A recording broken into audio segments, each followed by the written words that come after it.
Hello, everybody, and welcome to another iteration of the Kitchen Sink on KSDT Radio. Now, also on Twitch.com. Yes, I am streaming live on Twitch.com. So, you just, type in, twitch.tv/ the kitchen sink with hyphens in between each word. So, yes, now time to begin another iteration of the kitchen sink. So, because I am technically also broadcasting on KSDT, that means I would have to be, playing a, radio sponsored propaganda of the week, otherwise known as the new ad. However, we weren't ever given a playlist for a new ad. I asked for it, and I was never got anything. And I actually tried searching up the KSDT radio station on Spotify, and for some reason can't find it anymore. They used to have this like little neat and groovy, like Scooby Doo, like mystery machine. Not there anymore. So until I'm giving more information on that, we'll have to postpone the radio sponsored propaganda of the week. So in the meantime, let's just get right into the meat and potatoes of the show. All right. So first things first. How's life going? Um, my birthday was last week. Oh, hold on, just give me a quick second.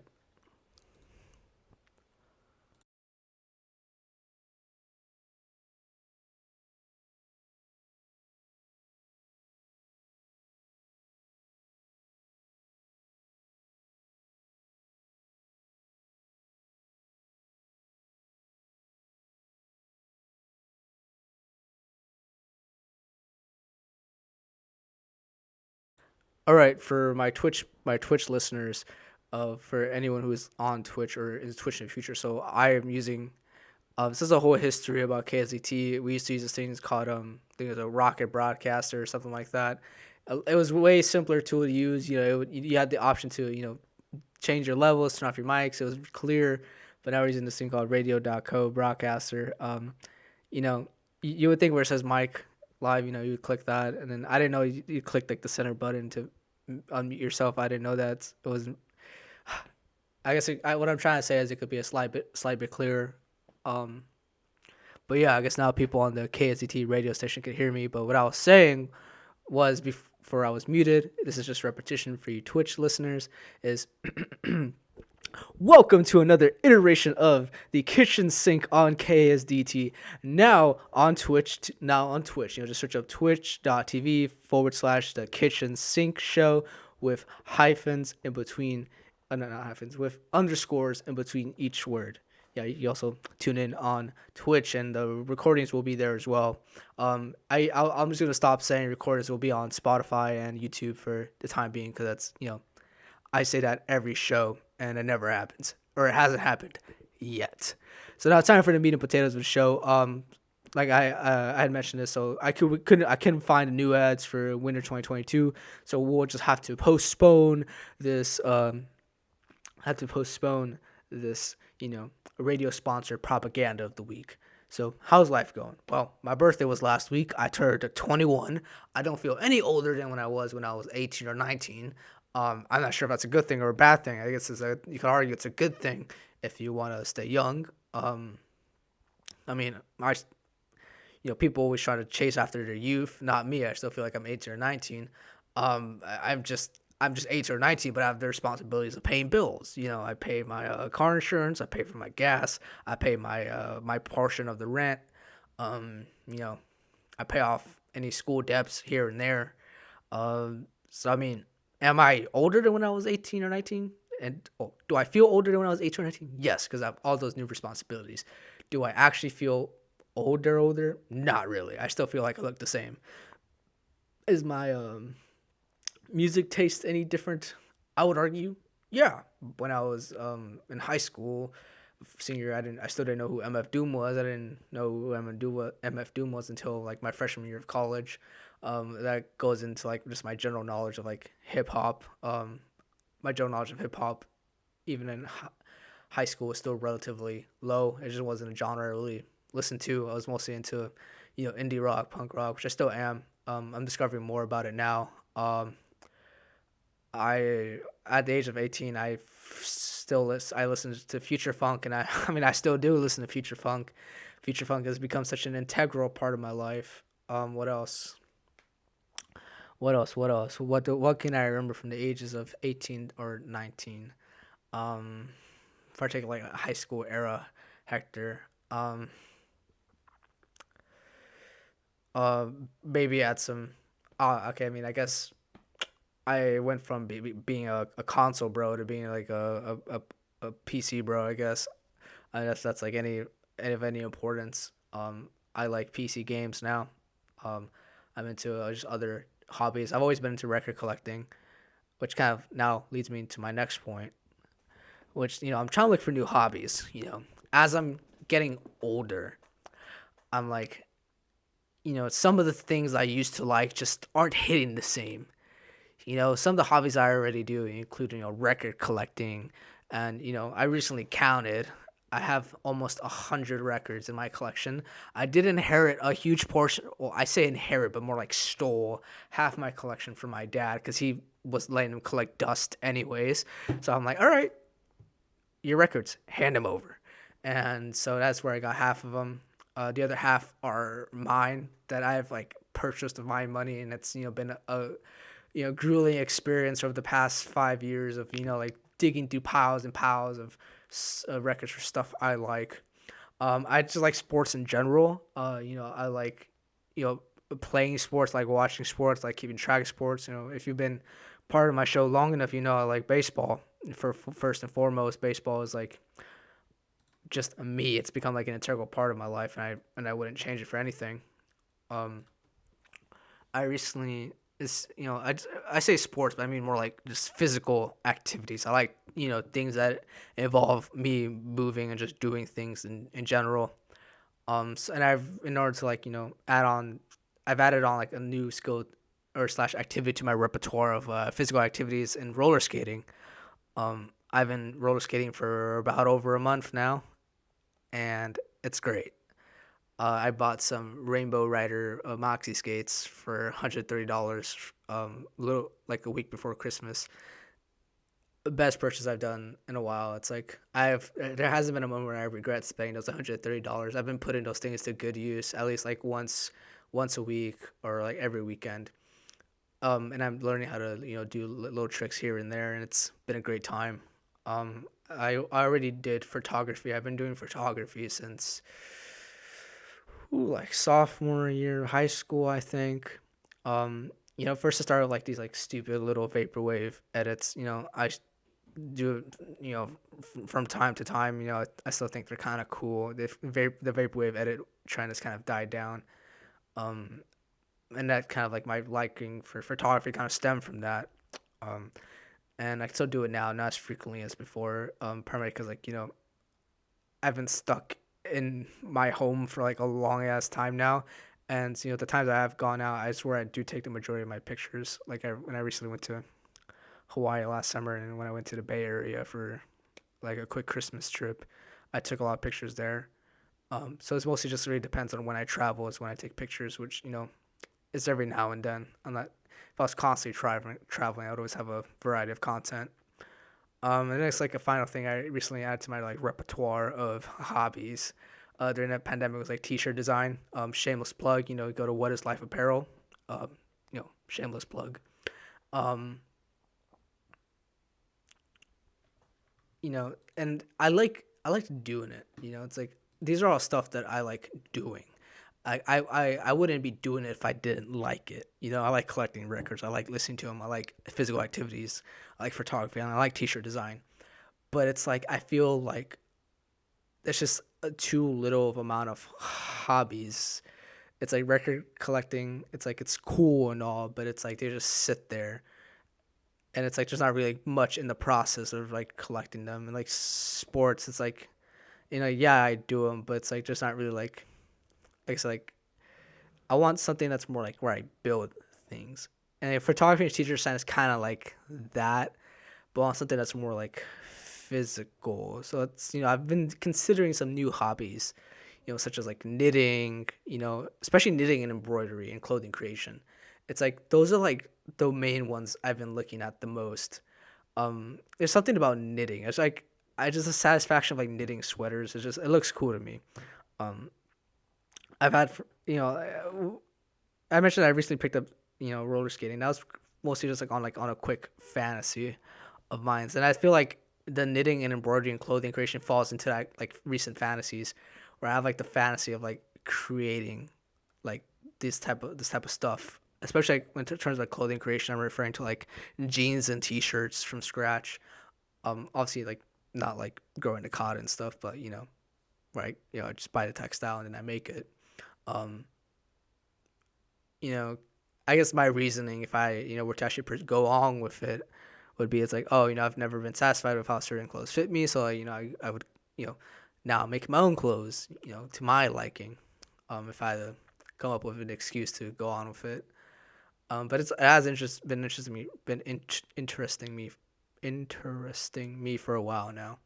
And then the last one would be like 3D printing, designing, because I technically like I bought a 3D printer over the pandemic. I bought it off a college kid at UC Irvine for $100. That should have been the first telltale sign that it wasn't gonna work too well. Um, I bought it for $100 and it was used, and he sold it to me at a Wendy's parking lot. Me be a dumbass. I didn't think much of it. It's only $100. I'm not losing much. Um, and yeah, it didn't work too hot. Like, and he didn't want to give me too much advice on how to fix it. So I was like, that should have been my telltale signs that this was a bust. But from what I was able to print, I was printed like a little cone as a test. Um, yeah, I had the motivation to get into it, and I really like, the printing part is like the easier part if you have the proper, you know, working tools. I feel like it's the designing that's like the harder part, which is what I want to learn. And so it's kind of like part of like how my life is going right now. I'm just looking for new hobbies to like redefine who I am, enter this new phase as an adult, and I'm keeping the stuff that I like, obviously, because I think half a lot of those things like never go out of style, and it just will always be me. But I just want some new things, to spice up life. And in terms of how my life's going, recently I was abducted by a cult in San Diego. So I was speaking of roller skating, and when I was roller skating at Dole Park. I'm not gonna dox myself any further. Um, if you want my address, you could just politely ask. But I was at Doyle Park and I was roller skating. And, there saw some chalk on the ground. It's related to like some people are obviously doing like religious work. Just, on the floor with chalk. God is with you. God is the one. That sort of deal. Making drawing some little flowers next to it. All good. But I am a sucker for phone numbers written on like anywhere in public. Like I'm a sucker. Like if it's like written somewhere, like I'll call it, and that's like kind of what happened here. I saw like a phone number in chalk near like the what they had drawn, and I was like, oh, you know what? I'm a call. I call. And then I got a voicemail machine, and I was like, all right, well, tough luck. Nothing behind this door, and a couple hours pass, and I get a call back, and it's from the number that I called, and they're like, "Oh, hey, we saw we missed your call, and we're just wondering, like, if you're still interested in talking." And I'm like, "Yeah, sure, I'm just trying to play along." And then that's when like they start like laying it on me. They start laying it on me, and they're like, "Hey, so we're part of this group. It's a like Christian group. I've never heard of them." And I was like, okay, okay, go on. I'm part of a Christian group on campus, so it's like I didn't mention which one because I don't want to dox myself any further, and because they already have my phone number. But I was like, okay, yeah, yeah, they're talking about like their beliefs and such, and then, and then that's when I had mentioned that I was roller skating, and that's like, oh yeah, we saw you at the park, and then I was like, oh my god, they know who I am now. They have a face and they have my phone number.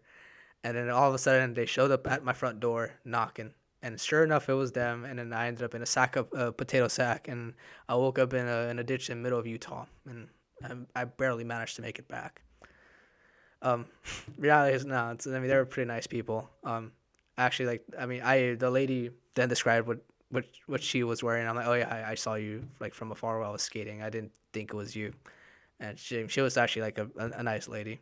Um, what I continue any interaction with these people? Probably not. Despite how nice they were, I told my friend about it. It's like, yeah, it sounds like a cult, man. Just stay away. For those of you in San Diego who know, they're part of the what's known as the Church of no, it's the San Diego Disneyland. For those of you who know, you know. Um, yeah, it's a church along the I-5. There were them apparently, and I didn't know. So I guess I'm part of a cult now. They know what I look like, and they know, but the general area I live in, and they have my phone number. So yeah, and they also have my name too now. So yeah, if you're listening, hello. Um, and there was like another like, so moving like off topic. Speaking of like of my friend that I talked this to, there was like another thing like related to friends that I wanted to talk about. It's like I've been having this conversation like a lot with myself and like my friend, where it's like do I have friends and like what do I consider a friend, and I was like developed this like theory. It's probably copium and whatnot, but it's like almost like two circles. One of them it's like well it's actually more like three. So it's like the smallest circle is like family, and there's one around that's like close friends to one where it's like if I were to count them, it's probably I could count them in my two hands, like people that I deeply confide in to varying degrees, but the fact that I would tell them the things I would, it's like puts them in that circle, even if it's from varying degrees. And then after that, it's like it goes from close friends to acquaintances, and it's like you know I have like crap ton of acquaintances or even people that would most people consider a friend. I just consider like an acquaintance, where it's like if you're asking me how many friends you have, I'm like, oh well, not many. I could count them within my two hands, less than 10, but within my two hands. But then it's like I think about it again. It's like, oh no, this person is technically a friend, and this person is technically a friend, but it's like they're not like on that level of like close friend, if that makes like any sense. Um, And I don't know. I mean, like I sometimes think about it, it's like, damn, I really don't have that many friends, but I'd rather keep it that way, actually. I like not having like too many friends, and that's it's probably just cope. I'm probably just coping. It's just a bunch of copium right now, but I don't know. I mean, the friends I do have that I consider close friends, they're all great. Several of those friendships are going on to seven. Like few of them are going on to 7+ years now at this point, and some of the more recent ones are going on for like 1 to 3 years now, and I wouldn't change those friendships for anything, and I think they're great. The more recent ones I met either through college or via the pandemic online, and they're great friends. The ones I met during the pandemic, I've been able to meet a couple of them, and they've been awesome. So the question: do I have friends? Yes. Do I have many friends? No.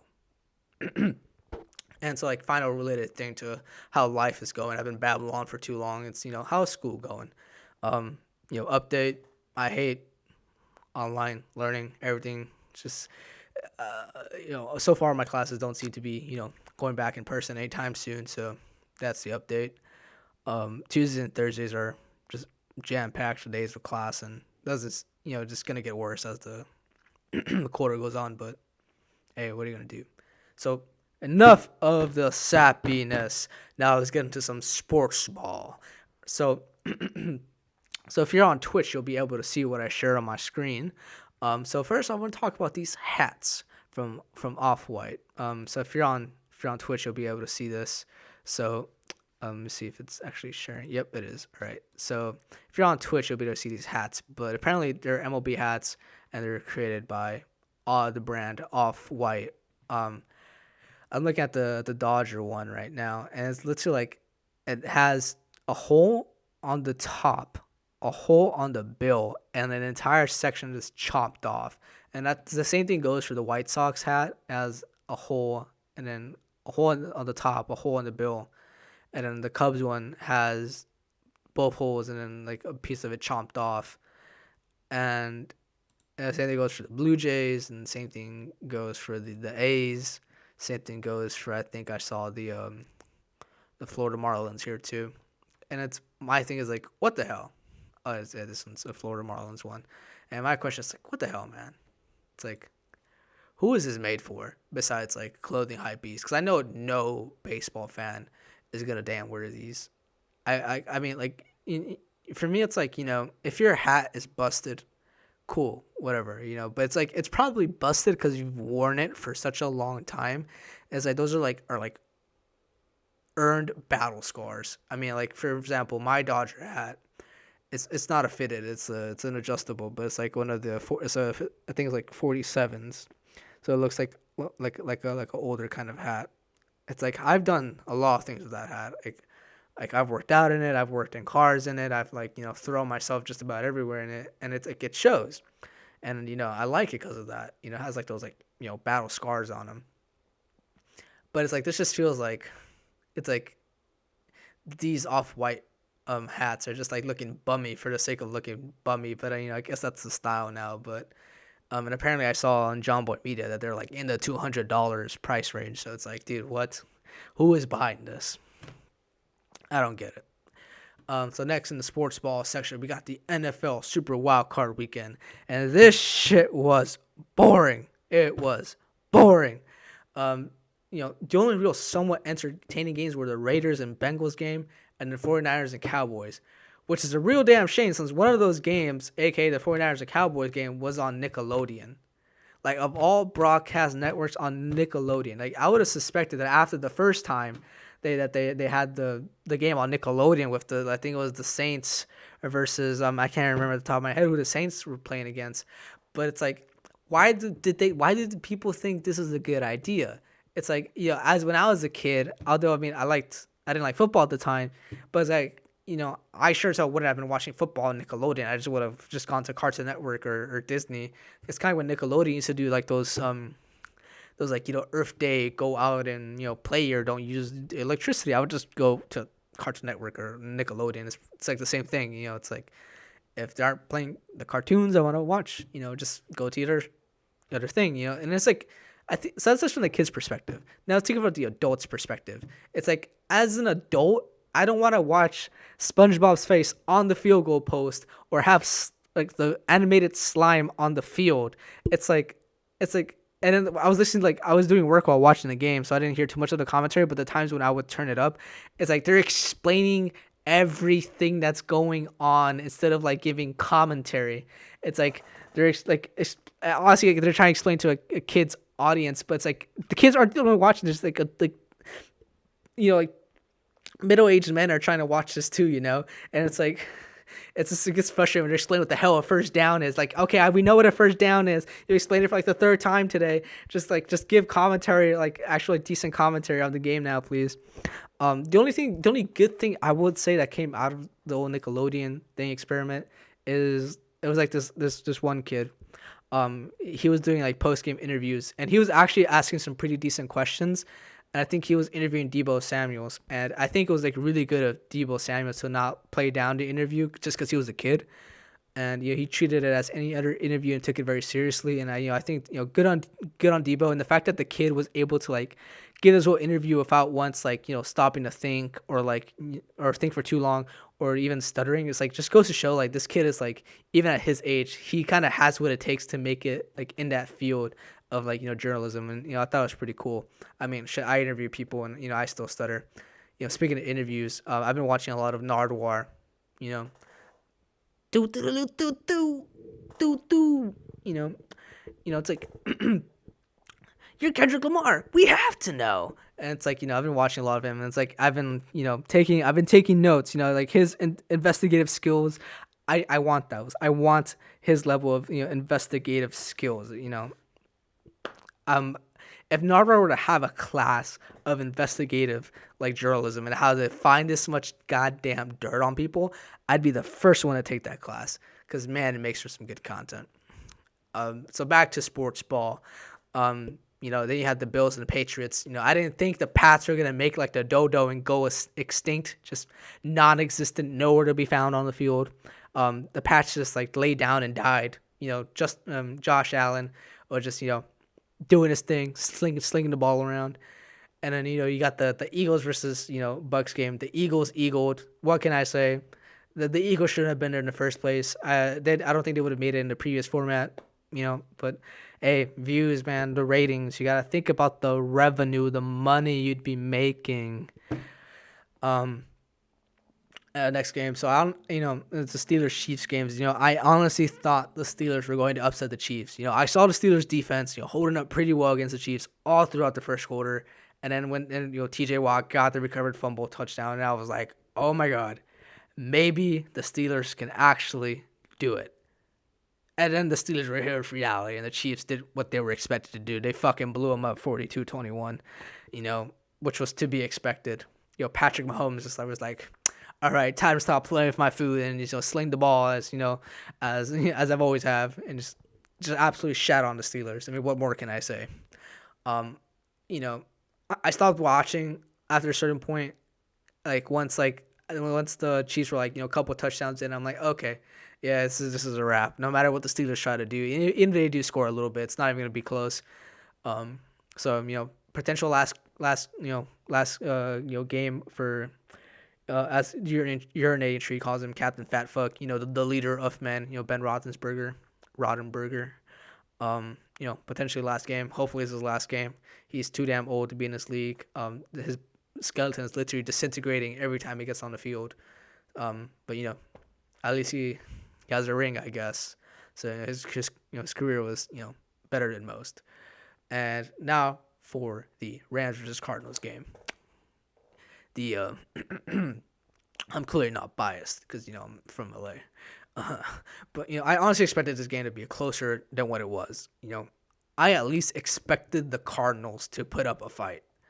I mean, they literally led the NFC West for the majority of the season. You would expect them to at least do somewhat decent.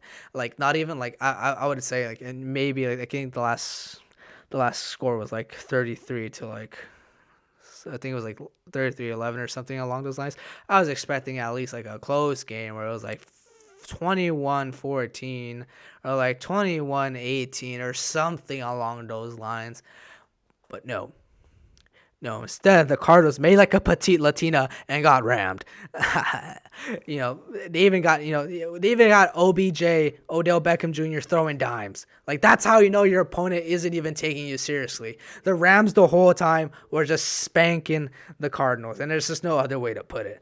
The Rams this game looked like they looked like a Super Bowl contender, and I know upon saying that I'm pretty much jinxing the team now, and. And, it's interesting because, a couple of weeks ago when I was talking about Matthew Stafford, I was like, which Matthew Stafford are we getting? Are we getting the Lions Matthew Stafford? Are we getting, an actual decent quarterback, that could take us to the playoffs? And, so far we've been getting the good Matthew Stafford, right? We're not getting, Mr. Lions Matthew Stafford. Although, it was last game was more of the running game. I'm just going to be glad that we didn't get, the bad Matthew Stafford, although that is still subject to change as we go face the Bucs. However, I'm not too worried because we beat them in the regular season, but that was just one game. This is playoff football now, and anything could happen. So, and just that is the NFL Super Wildcard Weekend. Now, time for just a quick NBA segment. So the Warriors are currently going through a slight rough patch, falling to the second seed with the Suns taking the top spot, with the Grizzlies breathing down the neck of the Warriors. And the Bulls are still currently the number one seed of the East. Honestly surprised to see the Bulls doing as good as they are. At least in my lifetime of following the NBA, the Bulls have always been just the bottom feeders. Well, not necessarily bottom feeders, but just never that good. So, seeing them be good with Lonzo Ball on the team, it's I've never been a Lonzo Ball, writer, but I've always respected him, and I knew he had potential to grow, and I'm happy to see him grow. So that's the end of sports ball segment. So now time for the few good stories of the day. So first up, if you are on Twitch right now, you could see which stories I'm going to be talking about. So first up, we got from NBC4 News Nashville. War veteran creates company to help wounded warriors. So this is from Tennessee. So amid a global pandemic, one local war veteran made it their duty to continue giving back to other veterans by creating a fishing company. In September 2020, John Lupiccolo created Kane Fishing Gear, a company that shares profits with other war veterans locally and across multiple states. I'm a wounded veteran, and I want to give back to wounded veterans who needed more than I do," said Lupicolo. A lot of times, wounded veterans deal with physical injuries and mental injuries also. Profits from sales of the products go on to help Operation Tackle Box out of Georgia. Lupicolo also takes time to go on trips with veterans to help cope with PTSD and any other struggles they might be going through. And you know, just for those of you who are new to the show, these are always blind reactions to the news articles. I don't read these prior, so and so reading this now, it brings a good feeling. It reminds me a lot of I'm not sure if this is sensitive to say, but it reminds me a lot of Forrest Gump. You got these two. You got these two war Vietnam veterans. Starting like their own like fishing company. Of course, this isn't like an actual fishing company. It's like the fishing gear, but it's close enough. And then, it reminds me of the good memories while watching Forrest Gump. Forrest Gump's a good movie if you haven't seen it. And so now, I believe up next in the docket, I think we still have another feel good story of the day. So, high school football coach cancels workout, assigns team to shovel snow for neighbors. Yeah, so you see the kids here. Let me see where this is. These Bethel Park football players tip my ears. Okay. This is from KCRA NBC3. I would assume it's from Pittsburgh because Pittsburgh stuff in there. So when a Pittsburgh area high school football coach tweeted a change to his team's workout, he didn't expect at all the attention. So due to the expected severe weather, Monday's weightlifting workout has been canceled. Find an elderly or disabled neighbor and shovel their driveway. Don't accept any money. That's our Monday workout. And there's a bunch of, typically meet in the workout. Why did you unpause? I did not unpause you.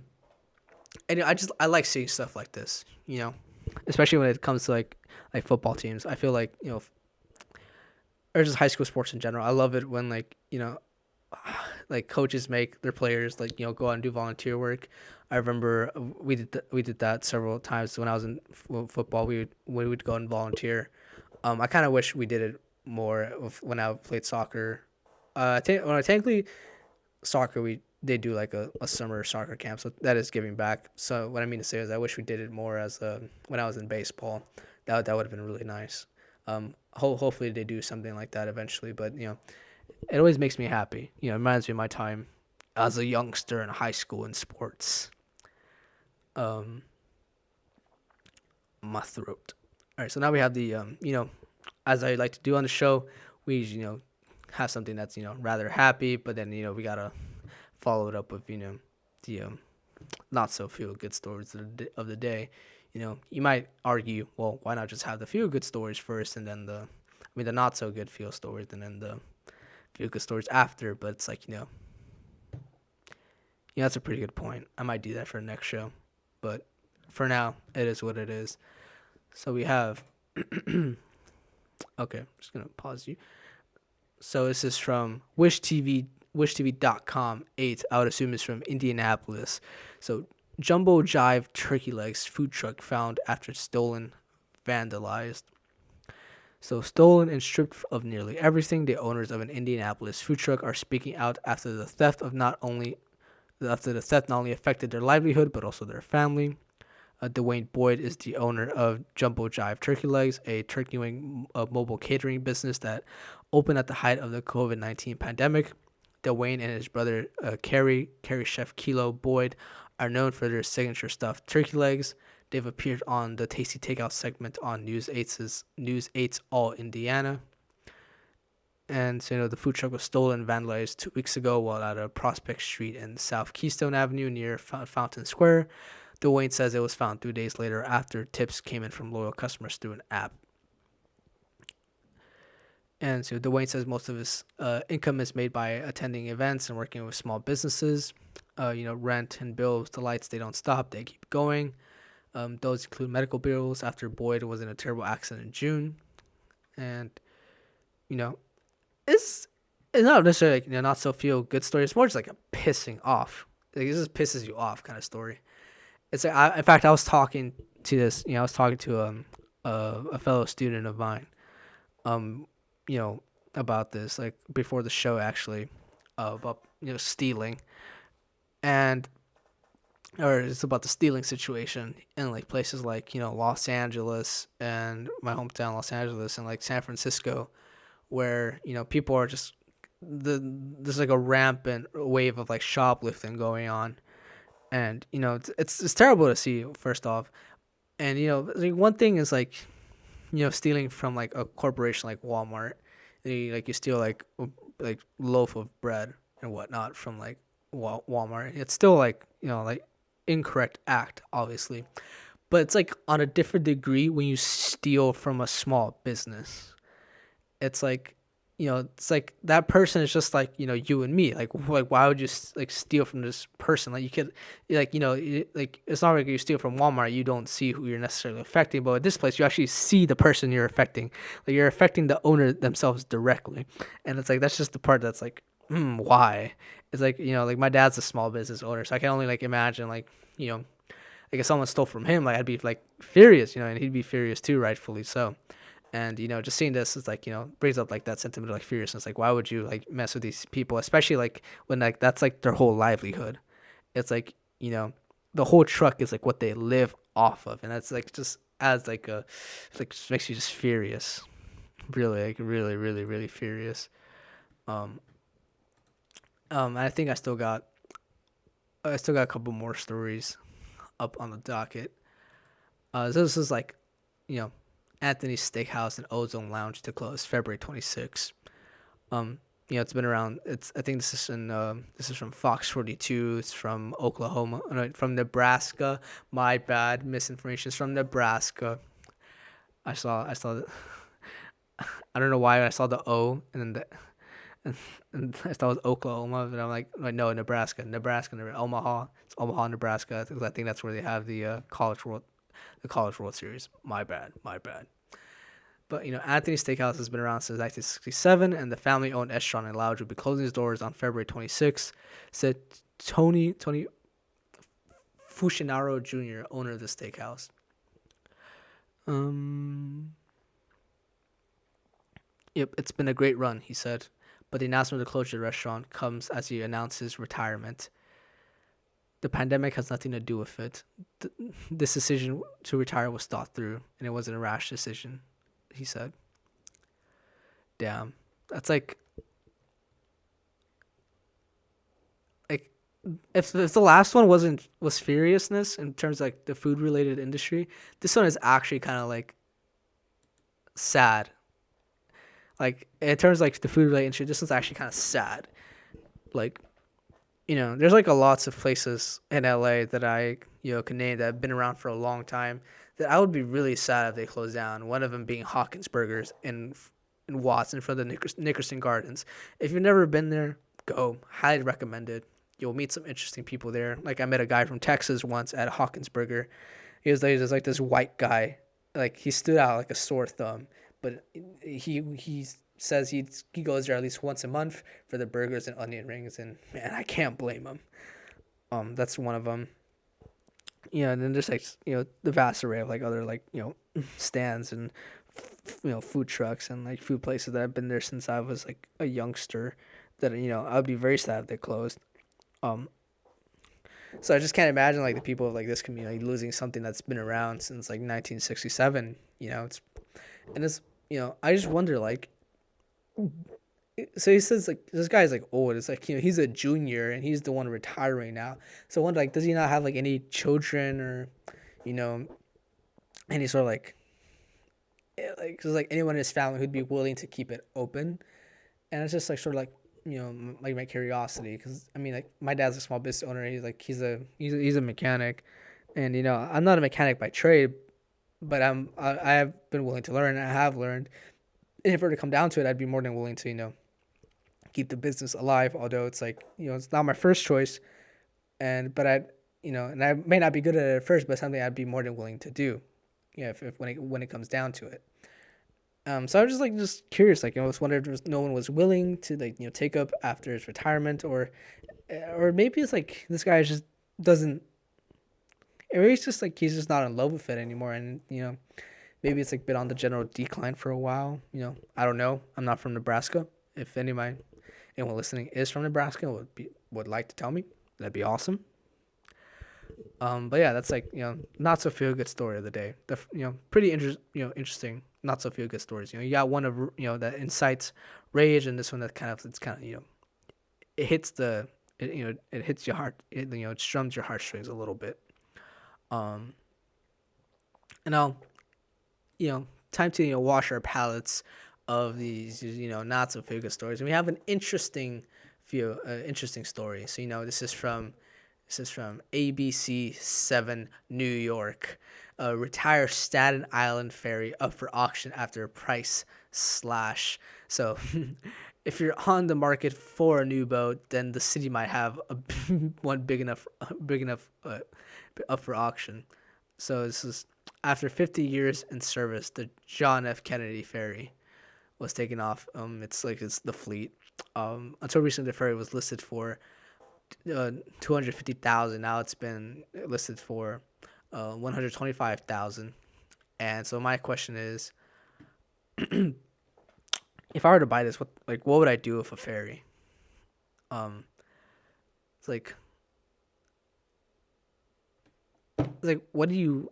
Well, my question is who who who would buy this? I mean, I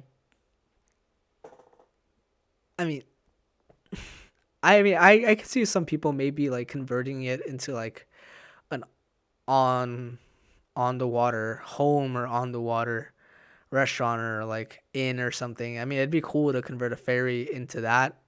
I think that'd be pretty cool. Maybe you could use the ferry for your own kind of tours or something. Your tours of New York, woo, or like how they do in if you're from LA, you go to San Pedro. They do tours of the of San Pedro, and there ain't much to see. Let me tell you what. But I mean, it's like if you buy the ferry, man, good for you, man. Although I mean, if you unless you're gonna turn the ferry into a business, I don't see what much you could really do with it, other than just it being a boat. Um, but yeah, those are all of our news stories for the day.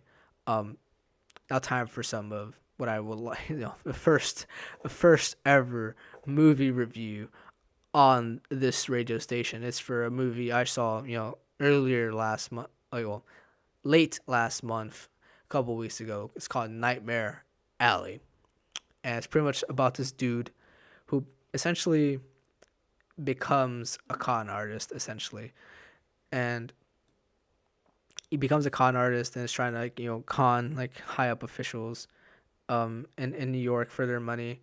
And his con is pretty much pretending to be a psychic, but he has like he has insider information from people in order to like fake it enough for it to be believed. And that's kind of like the general like story and conflict. The underlying theme, however, is like people with underlying traumas will always use other people's traumas in order to take advantage of them, and like the effects of that. And because this guy, in the beginning it's mostly established like his like trauma in the beginning, and how he takes up like other like relationships at the start. And I gotta say this movie was good at the beginning and end, and then boring in the middle. Like in the beginning you see how um he happens to run into like the circus and gets a job there, and you see how he like interacts with like multiple personalities of a circus. William Defoe in this movie, he's in this movie too. He acts as like a ringmaster for like the freak show of the circus. And William Defoe is William Defoe, and he does a good job no matter what the hell you make him do. You could make this man sell be a hot dog vendor on the streets of New York who has like a demented past, and this man will eat it up. It's like he'll eat the paper up and make the best out of it, because that's just who he is. And he does that there. There's a great performance. It felt like I was watching like a not necessarily the Green Goblin esque performance, but it was like he was like this like crazy dude who is like who enjoys running his freak show, and that's kind of what it was. That's who he was. Um, and and then within that like section, like you see like him like becoming part of this community, and like him like learning the different trades of being a circus like worker, and that's kind of where he learns this specific the con of being a psychic. And one of the lines in the movie that still sticks out to me, I believe it goes, when people start to believe their own lies, they think themselves are the power of God or something along those lines. And that's kind of like, you know, once I caught that as like the main line of the story, because that's kind of like it was like towards like the part of the conflict where it's like the rising action. I'm like, okay, I know where the story's going now. It couldn't be any more obvious, but like it was obvious where the story was going. But I still liked the ending anyway. So like, it really did kind of like mess with your mind a little bit. It was obvious that what was gonna happen to him, and like he was gonna meet his demise eventually. But the way he got to his demise was like it's like pretty like whoa, this is pretty dark and fucked up. And and within the beginning and ending, like the set design, the costume design, the music choice were so good. Like this movie takes place in like the 1920s, 1930s, and the set design, like he went into like the psychiatrist's building, and my god, that building looks so period accurate. And I'm like, oh my god, this they definitely dumped in a lot of money for this. Like the props too, everything felt like very era appropriate. The clothing, and yeah, it was just amazing to look at. Um, However, the only downside is that the movie got really, really slow towards the middle. It's like it was unbearably slow. So part of the movie involves like them working up to like the scheme of stealing from like the New York's politicians and their con, but that part was just so unbearably boring. And I actually fell asleep in the theater, and that's strange considering the fact that the theater I went to, the seats were very uncomfortable. So I fell asleep in very uncomfortable seats. So I mean, if you were able to knock me to sleep in very like uncomfortable seats, that's not a good sign. But I woke up at just the right time, and I'm glad I did because that ending was great. However, I'm planning on rewatching it so I could like like get a sense of what the middle entails to see if it's like as good as the rest. And I would just in the movie's defense, I watched it at the 10 o'clock screening, so it was already like midnight by the time we were reaching the end of the movie. It's like that movie is like 2 hours and like 2 hours and 30 minutes. So I was already like falling, like I was already like really late, and I did a lot of work like previously, like before that. So I was like really tired. And at the movie's defense, so I will rewatch it and I'll keep everyone updated, perhaps in my next show. Who knows? So now that was the first ever movie review on this show because it is the kitchen sink and there's everything but the kitchen sink. Um, so I'm a talentless hack and I use Reddit a lot of the time for my show's content. However, I couldn't find any, interesting stuff on the UCSD subreddit. So I was like, all right, just go to Ask Reddit. And I got these questions. However, I'm not sure if I already answered these questions in like my last show of all the way in like almost November or October. I can't really recall if I had used these questions in that show, but hey, there's no recording of that show as far as I'm aware. So hey, that show never happened. So the first question was: People of Reddit, you unexpectedly time travel back to 1985. The only way back is the long way back. What are you going to do? Well, interestingly enough, 1985 was when a year after my mom was born, and so, fun fact, um, if I was sent back to 1985, well, and so if they send me back my current age of 21, so let's just do some quick math here. By quick math, I mean use a calculator. 2022 minus 1985. That's 37 years plus the 21 I'd be already. I'd be 58 by the time we reach like our current era. And so, if I had to wait, you know,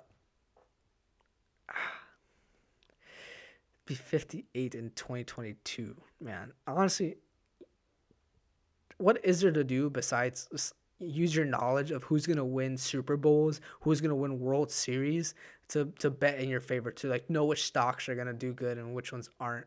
It's like that's like the only thing you can do. Like if your plan to go back into the past and like survive till the present isn't to make money, you're doing it wrong. I'm just gonna tell you that much. If you aren't making money, you're doing it wrong.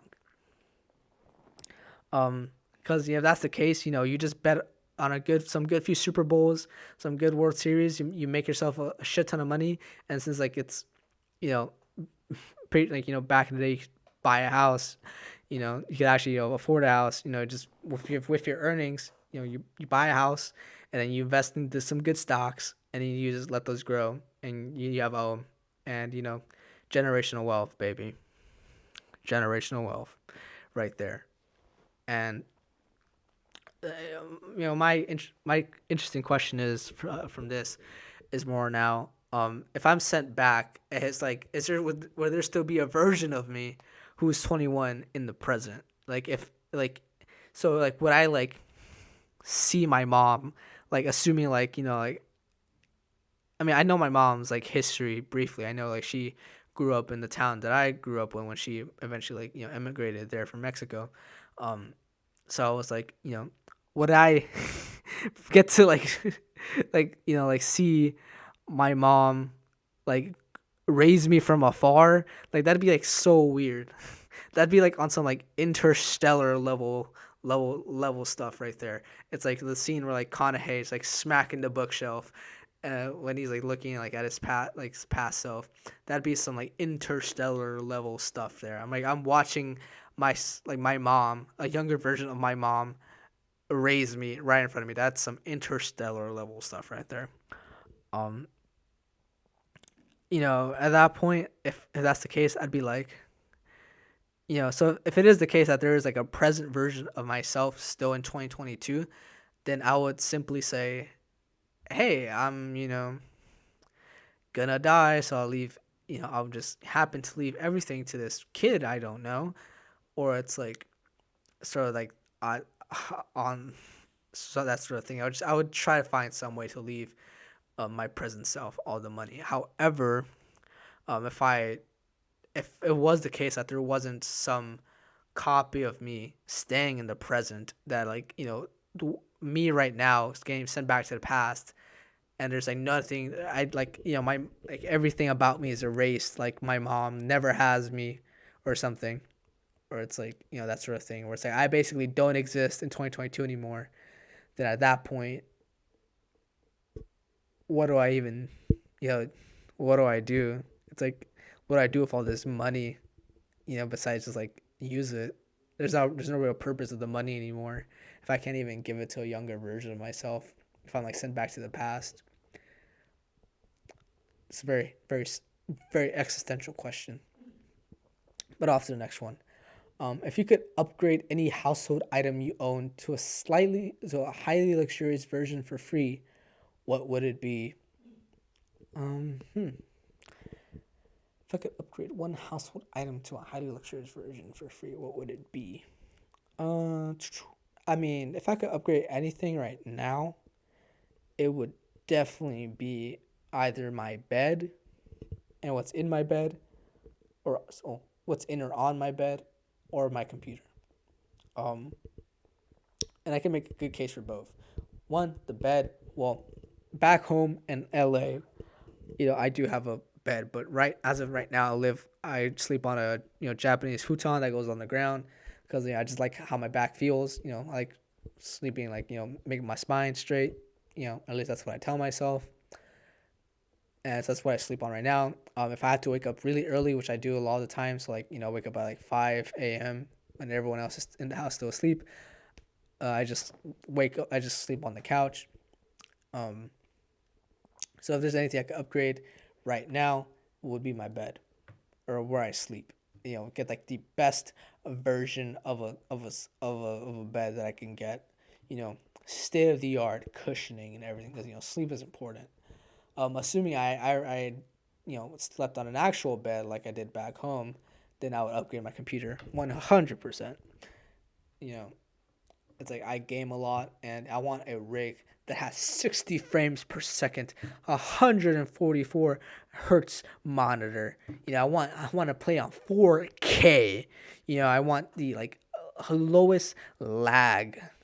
I want to be able to literally just put my computer to the most torture possible and have it still be good. That sort of deal. Um,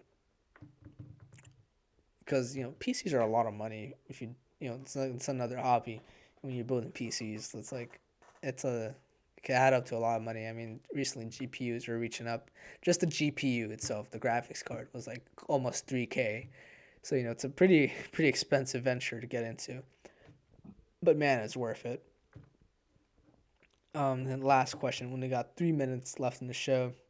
So let's say COVID never happened. Where do you think you'd be now in life? Well, at this, I'm gonna think of COVID like it's in different stages. Assuming COVID never happened, I'd be and COVID never happened, and I was like thinking about life today. I probably would be where I am today. Living in an apartment with my housemates, and I guess the only difference would be going like to in-person classes. However, if the pandemic never happened, and I was like a couple like last year or a couple months ago, I would have been in Japan. I would have had the experience of having gone to Japan for an internship where I teach English, and I would have had the opportunity to go and buy Japanese records that I've always been wanting, aka Henri's Timely album. If you've never listened to the Henri's Timely album, I highly recommend it.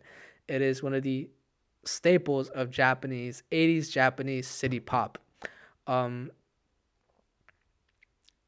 I would have been looking just for other general city pop records that have been used to as samples and future funk. That's like the other stuff I'd be looking for.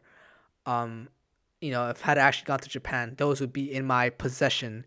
My life would be exponentially better if I was able to get those records. Of course, there's like other things that probably would be better or different as well. But those are like things. It's like there's too many to count, but that's like the main one that will probably always say COVID took from me. But if that's all it took from me, I would say I'm pretty lucky. So it looks like we only got like a minute 30 left in our show, and I've gone through everything that was on the docket for today. So I guess it's time for me to say goodbye. So if you've been listening to the Kitchen Sink on KSDT or Twitch, I want to say thank you for your patronage. Come back again next week at 6:00. Like I said, you can find me on ksdt.ucsd.edu, or you can find me on twitch.tv/The Kitchen Sink Show with underscores in between each word. You can find my Instagram at the Kitchen Sink KSDT with periods in between each word, and I post there weekly, and eventually you'll be able to find the stuff on Spotify. If I ever decide to get the recordings and put them on there. But thank you for listening. If you're driving, drive safe. And if you're not, then keep keeping on. I'll see everyone next week for another edition of The Kitchen Sink, where it's everything but the kitchen sink. This is your DJ AA Hector, whatever you want to call me. Yes, that's the full name. Yes, that's part of it too. Signing out.